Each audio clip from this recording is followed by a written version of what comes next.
Welcome to the show. I am observing. I am Karen Christine Patrick, researcher, author, and radio personality, and I like to talk about esoteric topics, alternative history, and the experiencer path. I am observing. The eye of the beholder is for focus, for thought. Paying attention in this present moment is to witness the progression of thought. The observer is observing as a process. The observer is also being observed in a feedback loop of perception. The cohesion of it all is the centripetal force of love. This is so that being and observing it all means that love might not go unnoticed or unknown.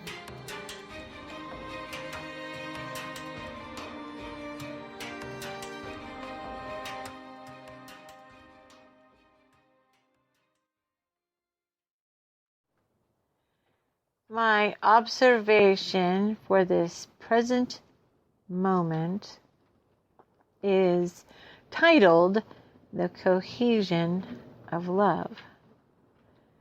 If you hear some background noise in this recording, it's because right outside my window is a rather vigorous New Mexico monsoon season storm with lightning, thunder, and big droplets of rain.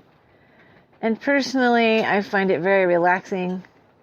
So it's not really static, it's nature, right? So in my writings, in my automatic writings, I did mostly between 2009 and about 2013 is when it seemed to be the bulk of it. And everywhere I've moved, I've been carrying around those stack of journals.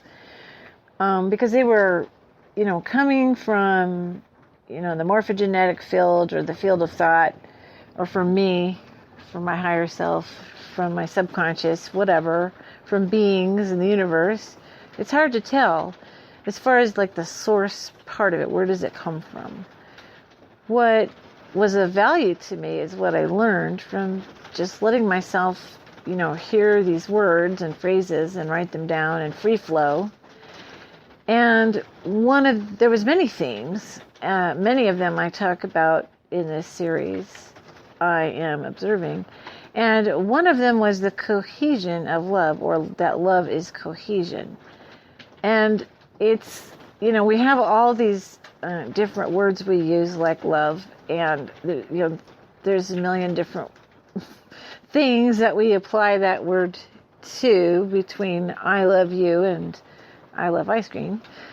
And I was taught in my church life years ago that there was different words for love. There was eros, which was sexual love. There was, I forget all the different words just at the moment, but brotherly love, the I love ice cream one. I'm tremendously not technical right here on this program. But what was helpful to me was learning about the cohesion of love, or love is cohesion, or love is centripetal. So we have these two opposing energies in our, the underlying our material reality, and we can see it definitely most graphically in space. When we look at space, we see centrifugal force, which is, you have our sun and you have planets and they're going around, but they try to want to fly away from the sun. But the gravitation of the sun is centripetal or centripetal, and it draws them back in. And in that push-pull effect gives us our orbits around the sun. And taking it a step further, our sun is actually traveling through space. It's traveling in its path along the elliptic plane of the Milky Way galaxy. And so we're really actually not in orbit. We're actually in a spiral around our star, which is far more interesting. But I'm not going to get too much into that today. It just has to do with the centripetal pull of love.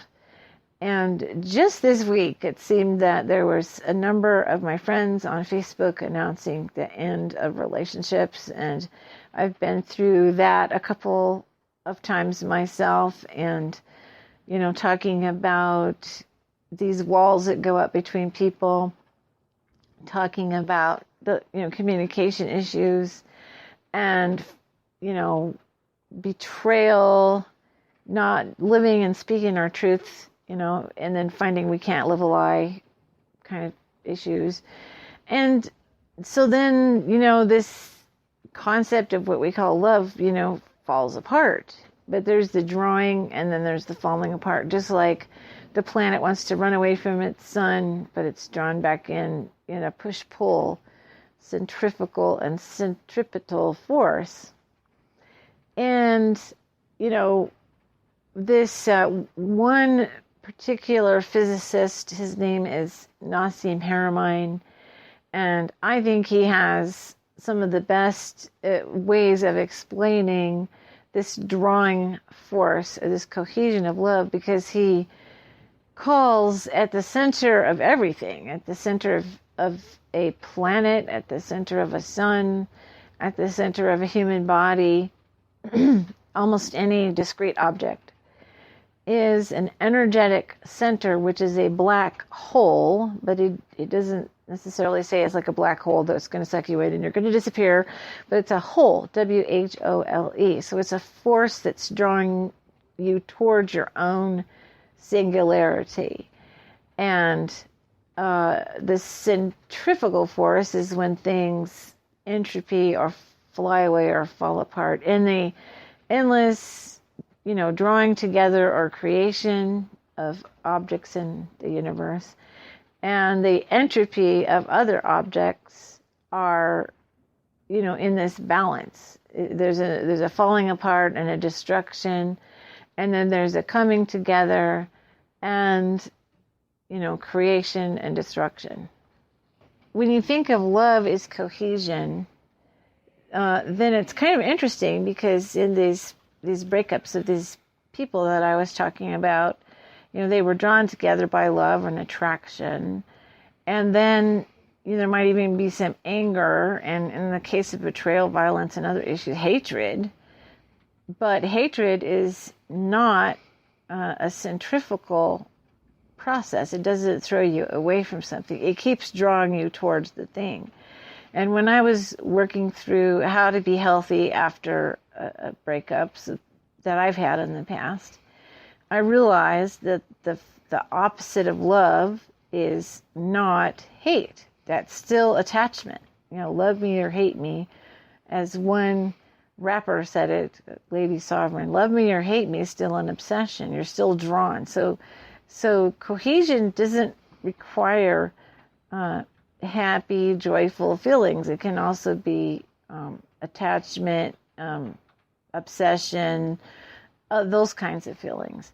If you really want to get yourself some distance from someone that you formerly loved, you really want to get closer to indifference. And that takes a while. Especially if you've been together for a long time, you've got to, I always compare it to a ship. I used to live on a boat, and I lived next to the shipyards, and we would have very, very large ships pull into port, and they would be attached to the dock by a really large cable.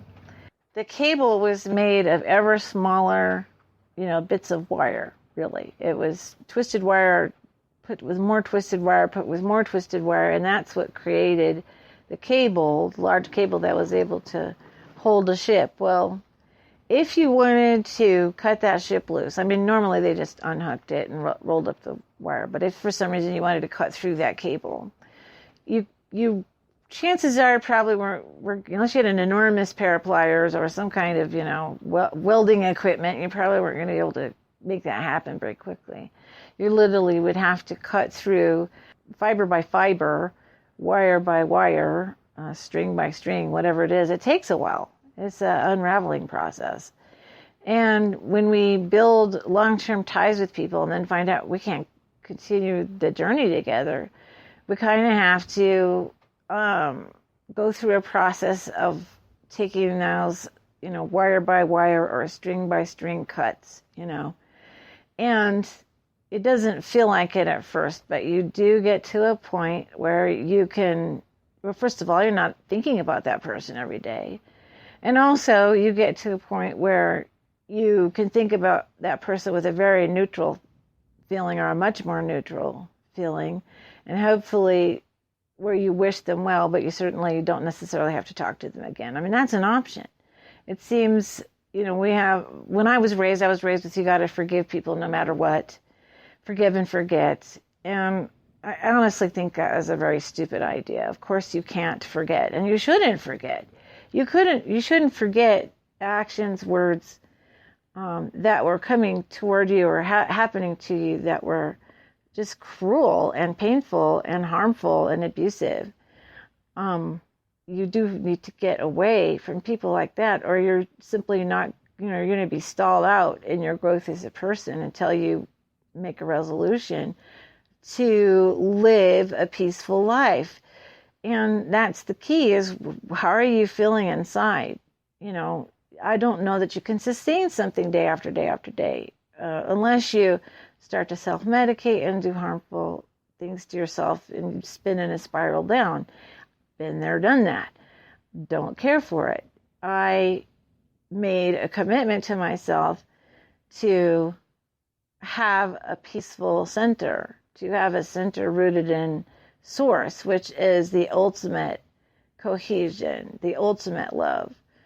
And that, whatever that is, God, source, higher self, whatever, wants me to exist, and wants me to exist peacefully. I believe that.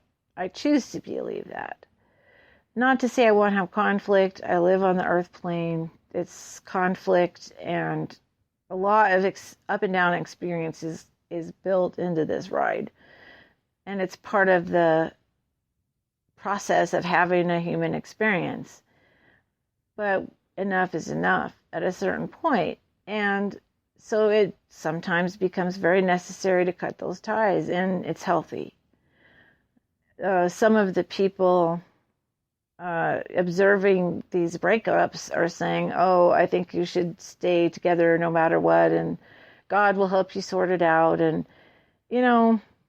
that's a person who is not in the situation and has not been through a situation like that. We can't put a Band-Aid of some ideology on human relationships. That isn't, platitudes and sayings and stuff that sounds nice, and our human philosophies often fall short because it's not built on real human experience.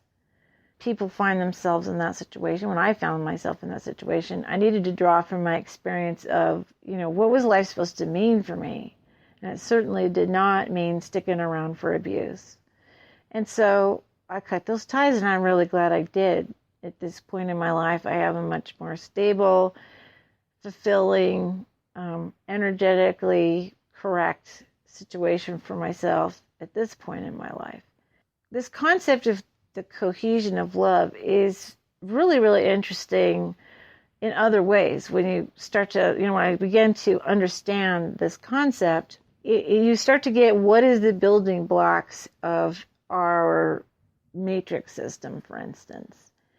And this is a very interesting concept because it's used all the time. The cohesion of love, or cohesion, is used all the time in our society to create our political institutions, our religious institutions, and even branding that's done with products and services in the corporate world.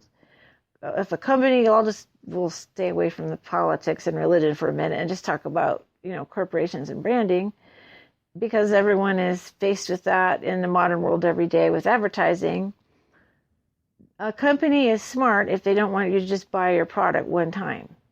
What they want you to do is to become connected or cohesive with the product, to buy the brand. Once you buy the brand, once you believe in the brand, for whatever reason, you're going to come back and not only be a repeat customer, but also try to get other people to be part of the brand. And this process of cohesion is really important to notice because, when they've got you convinced of that that's the best thing for you, they've got you. And it's a process to extract yourself from it. I mean, you'll get it into habit, and we're creatures of habit. And you'll always pick that brand of soup, or you'll always buy that particular, type of hairspray or whatever. You won't even think about it. That's what they want. They don't want thinking. They want reacting. And earlier, I've said before that the reactor is the slave to the actor. And so they want you to react.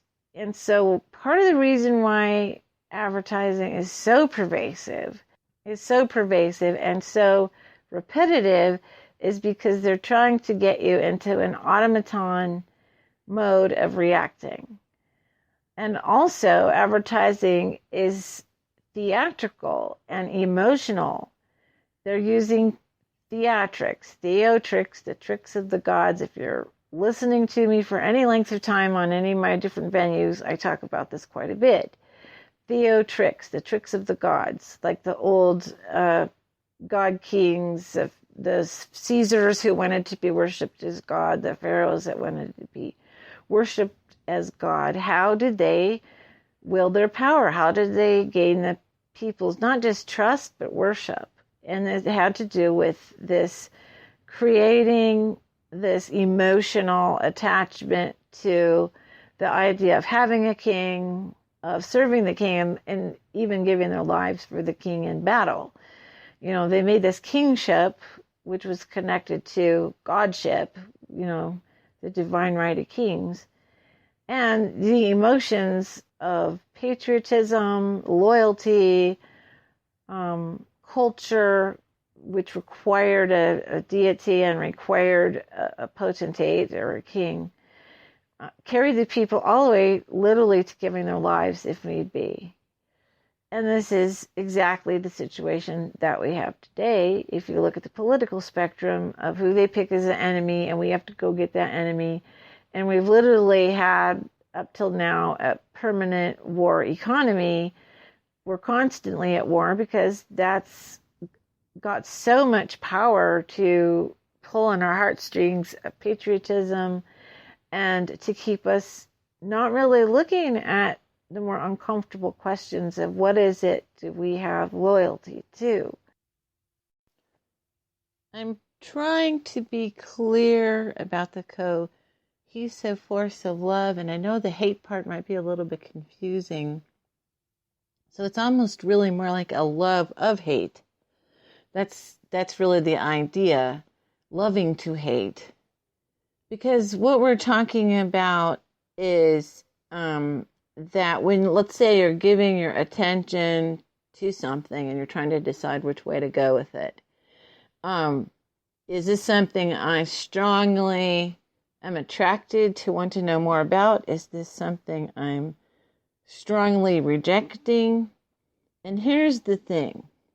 The people who understand this energy understand that getting a strong reaction for the positive or a strong reaction for the negative, the ones that are really good at this know that it doesn't matter. It's kind of the idea that there is no such thing as bad press, right? It's bringing attention, paying attention. And that attention we pay is a centripetal force of itself. If we're paying attention to something, I call it like the attention engine. As long as you're paying attention to that thing, you're giving it energy. You're making it relevant, at least to you. When organizations want to, harvest a lot of attention energy, they just need a little bit of it from a bunch of us to say, hey, that is a relevant thing. And I hate to pick on football, but I'm going to pick on football. It's not relevant to me. I grew up in a football fan family. And I appreciate the game. I think it's interesting. I know the rules thanks to my dad, who was a coach. He was a baseball coach, but he taught me the rules of football as well and strategies. So if I watch a game, I kind of know what's going on. But it's just, that's not something I'm going to pursue wanting to know more about. It's not relevant to me, but it's relevant and a lot of other people appreciate it. So it becomes a relevant thing or a valid thing to the people who are paying attention to the thing. So our groups, our mass consciousness groups, our political parties, our religious affiliations, the brand of soap we like, these are all things that become relevant to a large group of people because of the energy play that's going on with the ones who set this thing up, right? And they know that, for instance, the sports analogy is pretty good here. In that situation, you had an adversary creation, still making the thing relevant because there's a conflict or an interaction that's complex and interesting. We like to set ourselves up with these games and these ideas. So even that adversary creation, a term that Brett, my partner, has talked about a lot, adversary creation is part of the game, to create an adversary. And the best, most cohesive organizations not only say, hey, this is the stuff that we have that you will like, but you will like that better than those guys over there that we hate or dislike, or that's the adversary or the other team. So, it's attention in the absolute value. And that's an interesting term because in mathematics, an absolute value is a number that's put in between two upright, symbols, kind of two upright marks, which is kind of funny because now that makes me think of touchdowns in football, but that's it. And when you put this number, let's say 5, in the middle of these two upright marks, that means the absolute value of 5. So that could be positive 5 or negative 5. It's just simply the full value of it is 5, one way or the other. I either have $5 in my banking account or I'm negative $5 in my banking account. Either way, that's a value.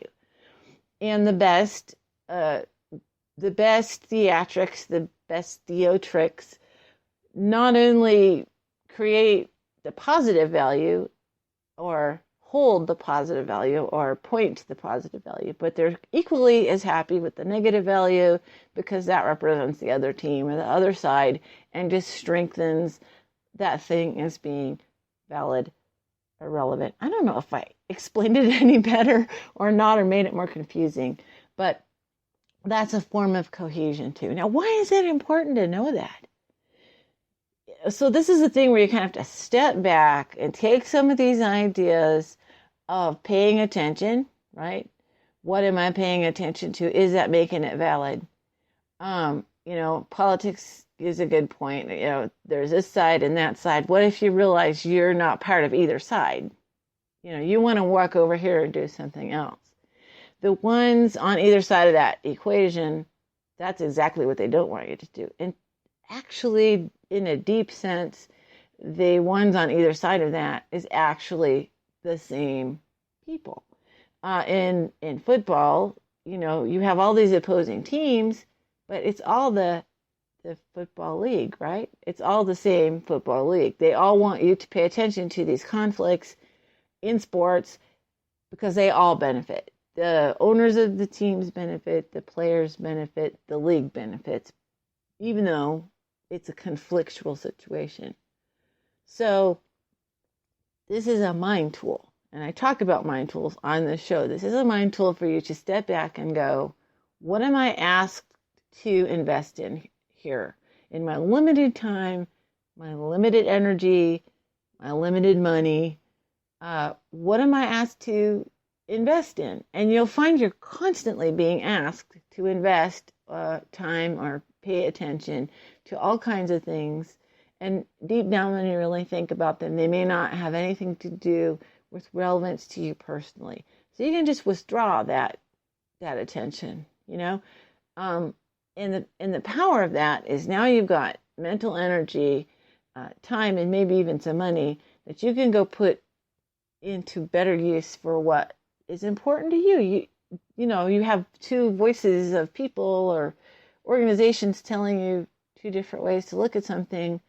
Back up and say, what's important to me? And, find out, what do you value? What do you love? What are you connected to? What do you want more of? And that's why these tools are important, is you realize this interplay, you realize what's being asked of you, and you realize you have a lot of power to change the energy of your life by being aware of this pressure, this barrage of messages asking you to commit to things that may just not be to your highest and best good. So thank you for listening to I Am Observing for this particular concept, Cohesion of Love.